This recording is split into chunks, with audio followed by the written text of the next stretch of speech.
नमस्कार दोस्तों। तो फ्रांस के प्रेसिडेंट मैक्रॉन और डोनाल्ड ट्रंप की अभी रिसेंटली एक मीटिंग हुई। आप सबको पता होगा कि इस मीटिंग की जो तस्वीरें हैं जो अभी आप स्क्रीन पर देख रहे होंगे, ये भी काफ़ी ज़्यादा ट्विटर पर सारी चीज़ें चल रही हैं और इस पर जो एक्सपर्ट्स हैं वो भी अपनी राय दिए जा रहे हैं। बट यहाँ पर एक चीज़ तो तय है कि इस मीटिंग में जो डिस्कशन है वो कैसे रशिया यूक्रेन का वॉर रुकना चाहिए, कैसे एक पीस होनी चाहिए, इसके ऊपर हुई है। लेकिन इंपॉर्टेंटली जब मैक्रॉन इस मीटिंग के बाहर निकले और जो चेहरे पे उनके डिसअपॉइंटमेंट थी वो साफ साफ एविडेंट थी और वो मीडिया ने भी कवर किया है। मैक्रॉन के स्टेटमेंट से साफ साफ ऐसा लगा कि जैसे कि यूक्रेन को जो सपोर्ट मिलना चाहिए यूएस के साथ वो सपोर्ट अब नहीं मिलने वाला है। और ये बात शायद इस मीटिंग में डोनाल्ड ट्रंप ने बहुत ज़्यादा क्लियर कर दी। अभी हम जब वीडियो में आगे बढ़ेंगे तो आपको और क्लियरली ये चीज़ पता लग जाएगी कि मैं ऐसा क्यों कह रहा हूँ या मैक्रॉन को ऐसा क्यों लगता है। क्योंकि डोनाल्ड ट्रंप के स्टेटमेंट और फिर हम पुराने समय पर पूरी हिस्ट्री की तो बात कर ही चुके हैं कि डोनाल्ड ट्रंप ने क्या कहा, ज़ेलेंस्की ने क्या कहा। तो वही वाली बात है, जंगल में शेर से बैर। तो वही ज़ेलेंस्की ने पंगा ले लिया एक तरीके से और उन्होंने डोनाल्ड ट्रंप को जो सीधा हमला कर दिया उनके ऊपर, वो शायद उनको नहीं करना चाहिए था। Donald Trump is that person जो इन चीज़ों को कैरी करते हैं और वो साफ साफ वो कैरी फॉरवर्ड दिख रहा है कि अब वो कैरी हो चुका है।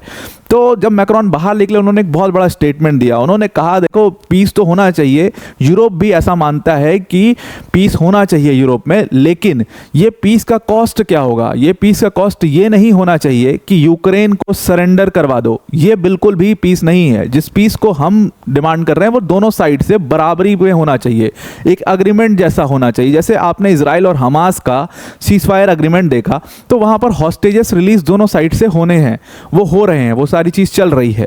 तो ये होना चाहिए। ऐसा नहीं है कि भाई एक पार्टी सरेंडर कर दे और दूसरा अपने आप को विजेता दिखाए इस पूरे वॉर में। ऐसा नहीं होना चाहिए। मैक्रॉन का ये कहना कितने हद तक ठीक है, कितने हद तक गलत है, ये आप बहुत अच्छे से डिसाइड कर पाओगे। अब देखो डोनाल्ड ट्रंप क्यों हमेशा यूक्रेन की बात कर रहे हैं, क्यों उनका फोकस इतना ज़्यादा यूक्रेन के ऊपर है, चाहे वो रेयर मिनरल से रिलेटेड हो या ज़ेलेंस्की को टारगेट करने से रिलेटेड हो। जब से वो आए हैं यूक्रेन एक ऐसी चीज़ है जिसके बारे में वो डिस्कशन किए ही जा रहे हैं।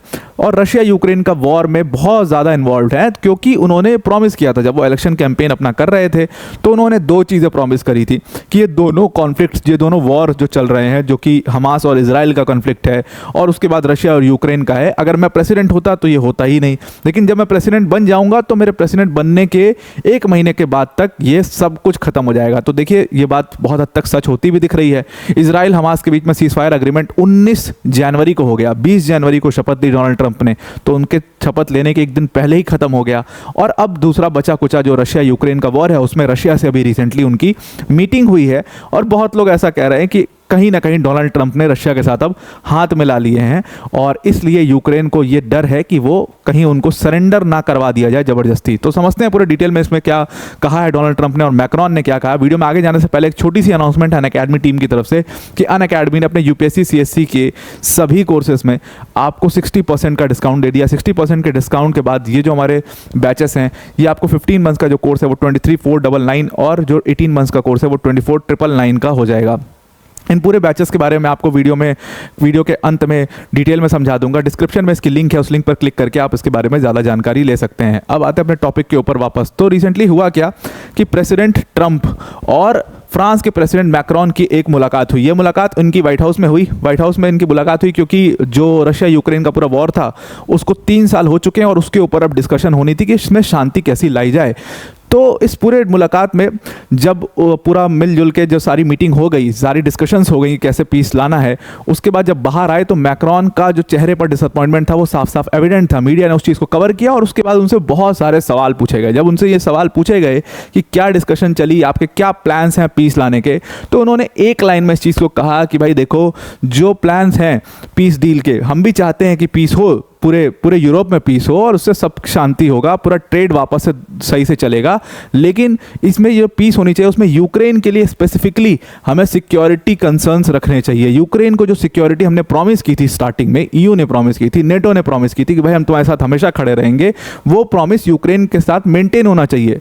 ऐसा ना लगे यूक्रेन को कि हम पीछे हट रहे हैं या हम जो कंट्रीज हैं, जो मेजर कंट्रीज हैं जिसने पहले यूक्रेन को पीछे से थपथपाया कि भाई लड़ो हम तुम्हारे साथ हैं, वो ना लगे कि हम पीछे हटने लग गए हैं और यूक्रेन को सरेंडर करना पड़ जाए। वो चीज़ नहीं है। तो पीस का मतलब यूक्रेन का सरेंडर बिल्कुल भी नहीं है। ये बात जब उन्होंने कहा कि पीस का मतलब यूक्रेन का सरेंडर बिल्कुल भी नहीं है तो ये समझने वाली बात थी कि आखिर ऐसा क्या हो गया कि यूक्रेन के अचानक से सरेंडर की बात करने लग गए मैक्रोन।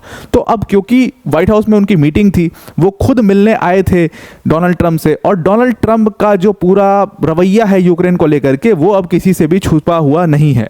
हालांकि मैक्रोन ने इस चीज़ के ऊपर आश्वासन दिया कि भाई हम दोनों लीडर्स के बीच में बात हुई है और पीस कीपिंग फोर्सेस जो हैं जो यूक्रेन जानी थी वो पीस कीपिंग फोर्सेस यूक्रेन जाएंगी, लेकिन जिस लेवल की सिक्योरिटी गारंटी हमने यूक्रेन को की थी वो हमें ज़रूर से वो शर्त अपनी पूरी करनी चाहिए। और ये एक तरीके से टॉन्ट था जो वो डोनाल्ड ट्रंप के ऊपर कर रहे थे।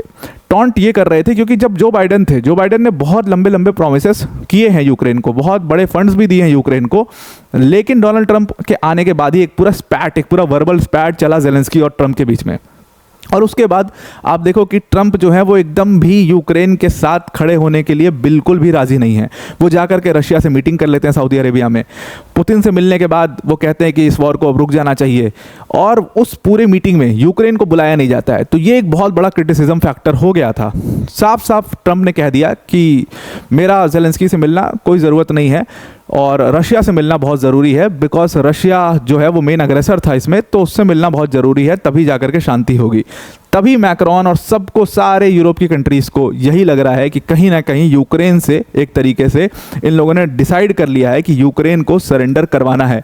अब अगर यूक्रेन सरेंडर कर जाता है तो उसका कॉस्ट, आई होप आप समझ रहे होंगे, उसका कॉस्ट ये होगा कि यूक्रेन की ऑलमोस्ट 30% जो टेरिटरी है, जिसमें most of the rare earth minerals मौजूद हैं, जहाँ पर, जो मैं ऑलरेडी पिछली वीडियो में डिस्कस कर चुका हूँ, वो रशिया के हाथ में चला जाएगा। और शायद एक्सपर्ट्स को यही लग रहा है कि इस रेयर अर्थ मिनरल्स की जो पूरी लड़ाई है वो अब शुरू हो चुकी है रशिया और यूएस के बीच में। लड़ाई तो नहीं कह सकते, एक तरीके से उन्होंने कुछ अपने बीच में समझौता सा कर लिया है कि बांट लेते हैं आपस में रिसोर्सेस को। तो शायद वो बातचीत हो गई है इन लोग की, और इसीलिए ये चाहते हैं कि यूक्रेन जल्दी से जल्दी सरेंडर करे और ख़त्म करे इस वॉर को। हालांकि जेलेंस्की ने भी पहले ही इस वॉर में बोला था कि ये साल पीस की बात होगी, ये साल जो है हम इस वॉर को रोकने की बात करेंगे, लेकिन और कोई ऑप्शन जेलेंस्की के पास इससे ज़्यादा बचा भी नहीं है और उनको पीस के अलावा कुछ कर भी नहीं सकते। अब अगर आप देखो तो पूरी इतिहास, पूरा पिछले मतलब 15-20 दिनों का, तो उसमें डोनाल्ड ट्रंप ने जेलेंस्की को बोल दिया कि भाई ये तो डिक्टेटर है और ये खुद ही नहीं चाहता कि ये वॉर रुक जाए, ये खुद ही इस वॉर को कंटिन्यू किए जा रहा है। यूक्रेन के जो लोग हैं वो इस वॉर को कंटिन्यू नहीं करना चाहते, जेलेंस्की अकेले इस वॉर को कंटिन्यू करना चाहते हैं। ये बात खुद डोनाल्ड ट्रंप ने कह दी। उसके बाद फिर मतलब जेलेंस्की की तरफ से पलटवार आया इसका कि भाई जो ट्रंप हैं वो एक डिसइंफॉर्मेशन के एरा में जी रहे हैं। ये सारी चीज़ें इन लोगों के बीच में हो गई। तो जाहिर सी बात है Trump is not very positive on Zelensky. ये तो मतलब खुला अब अंदर खाने की बात रही नहीं गई है, ये सब बाहर आ चुका है बिल्कुल। और फ्रेंच प्रेसिडेंट का जो दूसरा स्टेटमेंट था, जो पीस कीपिंग फोर्सेस को भेजने वाला स्टेटमेंट था, उसको अगर आप एनालाइज करोगे तो उससे साफ साफ ये पता चलता है कि डोनाल्ड ट्रंप जो है अब वो यूक्रेन के साथ बिल्कुल नहीं खड़े हैं। मैक्रोन ने ये कहा कि भाई देखो, हमारी जो बातचीत हुई थी उसमें हम ये बात करेंगे ब्रिटिश प्राइम मिनिस्टर कीयर स्टामर से कि हम दोनों मिल करके यूक्रेन में एक पीस कीपिंग फोर्सेस को भेजेंगे। इसमें उन्होंने यूएस या डोनाल्ड ट्रंप का जिक्र भी नहीं किया। उन्होंने कहा कि मैं कीयर स्टामर से डिस्कस करूंगा और पीस कीपिंग फोर्सेस को हम लोग यूक्रेन को सपोर्ट करने के लिए भेजेंगे। यहाँ पर यूएस का एक तो जिक्र ना करना, दूसरी चीज़ कीयर स्टामर की भी अभी कमिंग थर्सडे को मीटिंग है, लेट्स सी उस मीटिंग में डोनाल्ड ट्रंप से कैसा रहता है। बट शायद मैक्रोन की जो मीटिंग थी वो बहुत अच्छी नहीं गई है और ये उनकी जो डिसअपॉइंटमेंट था वो उनके पूरे मतलब फेस पर बिल्कुल एविडेंट था ये डिसअपॉइंटमेंट। अब यहाँ पर आप देखो कि पूरी जो सिचुएशन है वो जो यूएस वर्सेस यूरोप वाली सिचुएशन है, जिसको हम पिछली वीडियो में डिस्कस कर रहे थे, वो अब खड़ी हो चुकी है और इस सिचुएशन से निकल पाना इस समय पर यूक्रेन के लिए बहुत मुश्किल हो गया है। और आगे अगर आप देखो तो प्रो रशिया स्टांस जिस तरीके से ट्रंप ने दिखाना शुरू किया है, ट्रंप ने सीधी जो डिप्लोमेसी थी रशिया के साथ उसको रिज्यूम कर दिया है, रशिया से मुलाकात करके और पुतिन से मुलाकात करके। मतलब जो अपने वो इलेक्शन कैंपेन के टाइम पर बोलते थे कि मतलब रशिया वो कंट्री है, पुतिन जो है वो मेरे फ्रेंड हैं, we get along very well, और ये सारी चीज़ें जो बोलते थे वो सच में करके भी दिखा दिया ट्रंप ने। मतलब प्रेसिडेंट बनते ही वो पुतिन से डायरेक्ट मुलाकात कर ली उन्होंने सऊदी अरेबिया में, और इस मुलाकात में बहुत सारी चीज़ें डिस्कस हुई। सिर्फ रशिया यूक्रेन नहीं डिस्कस हुआ, इसमें और भी बहुत सारी चीज़ें डिस्कस हुई इस पूरे मुलाकात में। तो कहीं ना कहीं वो जो डिप्लोमेसी है वो दोबारा से उन्होंने शुरू कर दी है। तो एक टाइम पर बाइडेन ने जो प्रॉमिस किया था जेलेंस्की को, वो प्रॉमिस कहीं ना कहीं अब टूटता हुआ नज़र आ रहा है। और ट्रंप ने ये भी अनाउंस कर दिया था कि जेलेंस्की जो है वो अब व्हाइट हाउस आने वाले हैं, आने वाले 1-2 वीक्स के अंदर वो व्हाइट हाउस पहुंचेंगे जेलेंस्की, और वहां पर मुलाकात होगी। शायद एक्सपर्ट्स का कहना है कि इस मुलाकात में ट्रंप उनको एक फाइनल प्रपोजल देंगे, एक फाइनल प्लान देंगे कि भाई अब यूक्रेन को सरेंडर कर देना चाहिए। और इसीलिए मैक्रोन भी बहुत ज़्यादा डिसअपॉइंटेड थे इस चीज़ के। उसके आगे इसके अलावा अगर आप देखो तो ट्रंप ने सीधा सीधा जो इस वॉर को जिसने स्टार्ट किया था, हमेशा कहा गया आपको देखो यूरोपियन कंट्रीज़ द्वारा कि इस वॉर को रशिया ने स्टार्ट किया, ट्रंप ने कह दिया कि भाई देखो इस वॉर को यूक्रेन ने स्टार्ट किया है। अब यहाँ से आप समझ सकते हो कितना ज़्यादा ट्रंप जो है वो एंटी जेलेंस्की हो चुके हैं। इवन यूएस ने इस टाइम पर एक अग्रीमेंट भी साइन कर लिया है कि वो किसी भी अग्रेशन जो रशिया का है उसको क्रिटिसाइज नहीं करेंगे। अब ये सारी चीज़ें जो हो रही हैं इससे साफ साफ डोनाल्ड ट्रंप का एक प्रो रशिया स्टांस दिख रहा है। दो बड़े वर्ल्ड पावर जो हैं अब वो एक तरीके से हाथ मिला चुके हैं, और इसमें जो पिस गया है वो है यूक्रेन। अब यूक्रेन को क्या करना चाहिए ये आप मुझे कमेंट बॉक्स में बताओ, क्योंकि वो उनकी सिचुएशन बहुत ज़्यादा ग्रेव हो चुकी है। जेलेंस्की ने एक तरीके से वो फंस गए हैं वर्ल्ड डिप्लोमेसी के अंदर। लेट्स सी वो कैसे इससे सेल आउट बाहर निकल पाते हैं। मैक्रोन आए मिले ट्रम्प से डिसअपॉइंटेड थे, और वो बहुत ज़्यादा उनके हाथ में कुछ है भी नहीं, बहुत कंट्रोल है भी नहीं, तो वो बहुत ज़्यादा कुछ हेल्प कर भी नहीं पाएंगे। तो लेट्स सी क्या होता है। आई होप आपको पूरा आर्टिकल समझ में आ गया होगा। वीडियो को एंड करने से पहले अनअकैडमी टीम की तरफ से एक बहुत बड़ी अनाउंसमेंट है। देखिए अनअकैडमी ने आपके लिए बहुत यूपीएससी सीएससी के सभी कोर्सेज में बहुत बड़े डिस्काउंट यानी कि 60% डिस्काउंट आपको दे दिया है सारे कोर्सेज में। और अब ये कोर्सेज जो है 15 मंथ्स के लिए 23,499 और 18 मंथ्स के लिए 24,999 के हो चुके हैं। इस बैच में आपको complete GS CSAT test series सब कुछ यहाँ पर मिलेगा। मेंस की जो टेस्ट सीरीज होगी उसका इवैल्यूएशन होगा, डेडिकेटेड डाउट्स सॉल्विंग सेशंस होंगे, 1-to-1 मेंटोरशिप भी इसमें आपको प्रोवाइड की जाएगी। अगर आप इन बैचेस को प्रोवाइड लेना चाहते हैं तो ध्यान में रखिएगा कि ऑफर लिमिटेड पीरियड के लिए ही है। डिस्क्रिप्शन में इसकी लिंक दी है, उस लिंक पर क्लिक करिएगा और जहां पर यूज़ कोड का ऑप्शन आएगा वहां पर आप APYT10 यूज़ करना। तो आई होप आपको पूरा आर्टिकल समझ में आ गया होगा। आज के लिए इतना ही। Thank you and have a nice day.